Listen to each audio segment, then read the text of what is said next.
Was passiert, wenn man eine über 1,6 Tonnen schwere 70er Jahre Luxuslimousine nimmt, ihr das Herz eines modernen GT3-Rennwagens einpflanzt und sie auf den regennassen Tokyo Expressway loslässt?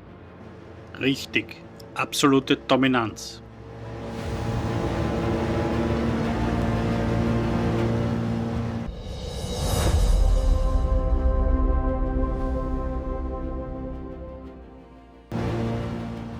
Servus Leute und willkommen zurück bei GT3 Racing. Wir nehmen uns heute eine echte deutsche Motorsportlegende vor, die Rote Sau, den Mercedes-Benz 300 SEL 6,8 Liter AMG. Wie ihr seht, kommt sie bei mir im passenden Walking Dead Design daher, denn wir werden die Konkurrenz heute regelrecht auffressen. Im neuesten GT7 Update 1.71 haben wir endlich die Möglichkeit, dieses Schwergewicht mit dem M159 AMG GT3 Motorswap auszustatten.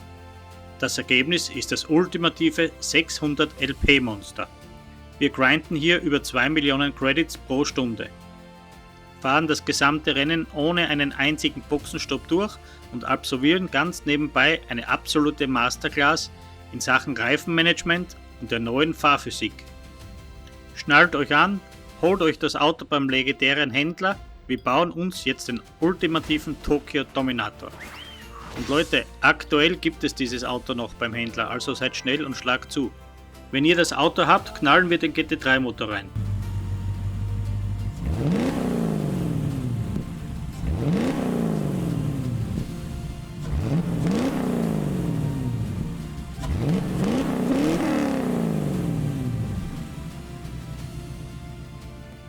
Aber Vorsicht bei der Teilewahl für die 600 LP.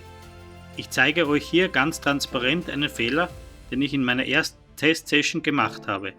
Ich hatte anfangs weiche Reifen und das Standardgetriebe montiert. Großer Fehler. Das hat überhaupt nicht funktioniert. Gerade wenn man die Gänge manuell schaltet, merkt man sofort, die Übersetzung passt null zu dieser Strecke, das Schalten fühlt sich extrem unrund an und wir verhungern auf der ewig langen Geraden.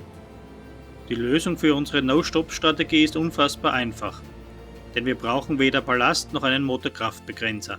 Spart euch das Geld für Lachgas, das ist ohnehin verboten.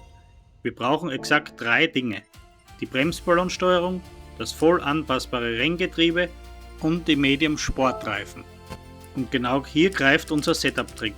Wenn wir das Renngetriebe einbauen, springen die LP leicht nach oben. Um das zu kontern, ziehen wir die Medium Sportreifen auf. Das drückt uns punktgenau unter die 600 LP Limit, gibt uns den nötigen Grip und hält das komplette Rennen problemlos durch. Jetzt gehen wir rein ins Rennen und hier direkt meine wichtigste Warnung an euch für die ersten 1-2 Runden. Die Piste in Tokio ist am Anfang extrem feucht. Dazu kommt, dass unsere Medium Rennreifen frisch aus der Box noch eiskalt sind und kaum Grip aufbauen. Gerade wenn ihr das Ganze, so wie ich, komplett ohne Traktionskontrolle fahrt, müsst ihr hier extrem aufpassen. Das Drehmoment von unserem GT3 Swap ist so brachial, dass euch das Heck beim kleinsten Fehler gnadenlos überholt. Nehmt euch die Zeit, bringt Temperatur in die Gummis und tastet euch ans Limit heran. Man kann das Rennen nicht in der ersten Runde gewinnen, aber definitiv verlieren.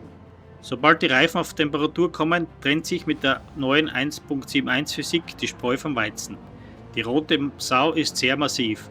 Das ist euer ultimatives Fahrtraining für Gewichtsverlagerung. Hier hilft uns die Bremsballonsteuerung, wenn wir diese auf +5 machen. Wir entlasten beim Bremsen und Lenken die Vorderreifen und können so den Reifenverschleiß eindämmen. Arbeitet unbedingt mit Trailbraking. Haltet die Bremse beim Einlenken leicht gedrückt, um das Gewicht vorne zu fixieren, und seid sanft am Gas. Schaltet früh hoch, nutzt das immense Drehmoment im niedrigen Drehzahlbereich durch Shortshifting und lasst das Auto fliegen. Und Leute, jetzt schaut euch mal diese Tankanzeige an. Achtet mal darauf, wie viele Runden wir mit dem Sprit fahren können. Das ist der absolute Wahnsinn. Wenn man diese effiziente Fahrweise hochrechnet, könnten wir im Prinzip 30 Runden lang am Stück mit der Roten Sau über Tokio brettern. 30 Runden. Da sieht die KI absolut kein Land mehr. Die Taktik geht voll auf. Die Strecke ist trocken, unsere Medium-Reifen sehen noch fantastisch aus und während die KI an die Zapfsäule muss, ziehen wir gnadenlos vorbei.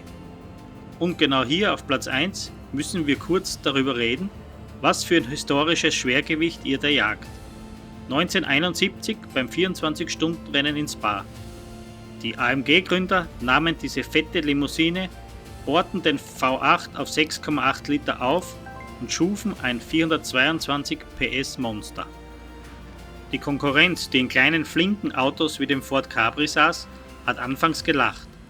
Doch die rote Sau holte völlig absurd den zweiten Platz in der Gesamtwertung und den Klassensieg. Das war die Geburtsstunde des weltweiten AMG-Mythos.